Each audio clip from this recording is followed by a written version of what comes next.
वकील बहू। जनक पेशे से एक बहुत अच्छी वकील थी, लेकिन कहते हैं ना, बहू कितनी भी बड़ी तोप क्यों ना हो, सास के सामने तो भीगी बिल्ली ही होती है। अरे जनक, क्या बात है। आज रोटी नहीं मिली अभी तक। ये तेरा कोर्ट नहीं है जो आज फैसला ना हुआ तो कल की तारीख मिल जाए।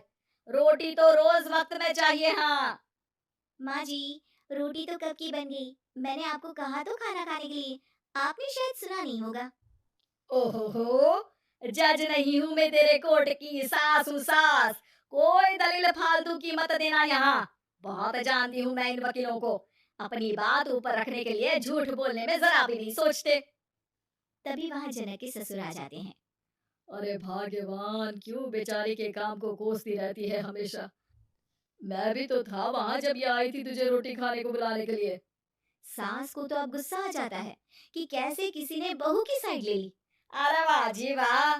वो तो मैं जानती थी कि कोई ना कोई गवाह तो ये पेश कर ही देगी। पर मैं तो अब सीधा खाना खाकर सोने जाऊंगी। मुझे आदत नहीं है किसी से बहसा बहसी करने की। पता नहीं कैसे ये वकील इतना दिमाग लगाकर खुद तो झूठ बोलते ही हैं, साथ में झूठे गवाह भी ले आते हैं। जनक को सास के ताने सुनने की अब आदत सी पड़ जाती है। एक दिन जनक वकील की ड्रेस पर काला कोट पहनकर कोर्ट के लिए निकल ही रही होती है कि अरे कहाँ चली काला कौवा बनकर। टोक दिया ना। अब कोर्ट तो वकील वाली ड्रेस पहनकर ही जाऊंगी ना। वाह भाई वाह, दामिनी तो मैंने भी देखी है। सन्नी पाजी ने ऐसा ही कोट पहना था और कहा था कि तारीख पर तारीख, तारीख पर तारीख। मतलब कि कोई बात करनी है तो बोलिए, वरना वक्त नहीं है मेरे पास खराब करने के लिए। अरे पता नहीं तुझमें क्या देखा मेरे बेटे ने, सारा दिन वकीलों वाली बहस करती है, भोली भाली सास के साथ। अच्छा सुन, जो इतनी बहस मेरे आगे करती है ना, जरा अपने बॉस से कर ले, जो 1 साल भी ना हुए तेरी शादी को और काले कपड़े पहना दिए। अंदर जा और लाल कोट पहन कर आ, पता तो चले कि नई नवेली शादी हुई है। अरे माँ जी, कोर्ट में मेरा बॉस क्या करेगा, ये तो पूरे देश की ड्रेस है वकीलों के लिए। लेकिन सास तो ठहरी सास। अच्छा, तो कोई जरूरत नहीं है 2-4 साल कोर्ट जाने की। शादी थोड़ी पुरानी हो जाए तब इजाजत दे दूंगी मैं तुझे काले कपड़े पहनने की। अब क्या था, मन मारकर जनक को लाल रंग का कोट पहनकर कोर्ट जाना पड़ता है। उसके जाने के बाद आहा, बढ़िया, ये पूरे देश की ड्रेस की बात करने वाली। अरे पहना दिया ना लाल कोट। अब सास आए दिन या तो जनक को उसके काम का ताना देती, या फिर उसका काम छुड़वा देने की धमकी। तंग आकर एक दिन जनक पति से कहती है, मैं सोच रही हूँ कि कोर्ट जाना बंद ही कर दूं।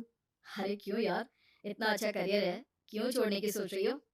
अरे लाल रंग का कोट पहनकर जाना पड़ता है। हर बात पर सास ताना देती है कि वकील तेज होते हैं, सवाल जवाब करते हैं, झूठी दलीलें देते हैं। अरे तो ठीक है ना, वो जो कहती है अपनी समझ से कहती है, लेकिन तुमको तो पता है ना कि सच्चाई क्या है। जनक को पति की बात से हौसला मिलता है कि तभी घर पर कुछ लोग आ जाते हैं।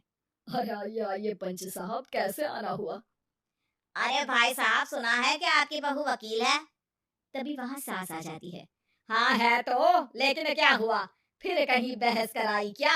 अरे हम तो खुद दुखी है उसके व्यवहार से। अरे भाभी जी, आपको तो पूरा मोहल्ला जानता है कि आप कितना बोलती है। फिर हम यहाँ बहू रानी की कोई शिकायत नहीं, बल्कि अपनी परेशानी लेकर आए हैं। ससुर जी खुश हो जाते हैं। हाँ हाँ, मैं भी बहू को बुलाता हूँ। जनक वहां आती है, सबको नमस्ते करके बैठ जाती है। बहू रानी, हमारे गांव में बड़ी मुसीबत आ गई है। अब तो पूरे गांव की जिम्मेदारी मानो तुम्हारे कंधों पर है। अरे ना ना, इससे तो घर की जिम्मेदारी पूरी नहीं होती, ये गांव की जिम्मेदारी क्या लेगी। भाभी जी, आप चुप हो जाओ। यहाँ पढ़े लिखे लोगों की बात हो रही है। आप जाओ, जरा रसोई से सबके लिए चाय लेकर आओ। मैं कॉफी लूंगी। हाँ हाँ, वकील साहिबा के लिए कॉफी। सास सर पैर सब पटक कर वहां से निकल जाती है। बहू, गांव में पानी नहीं आ रहा है। पड़ोसी राज्य ने हमारा पानी रोक रखा है।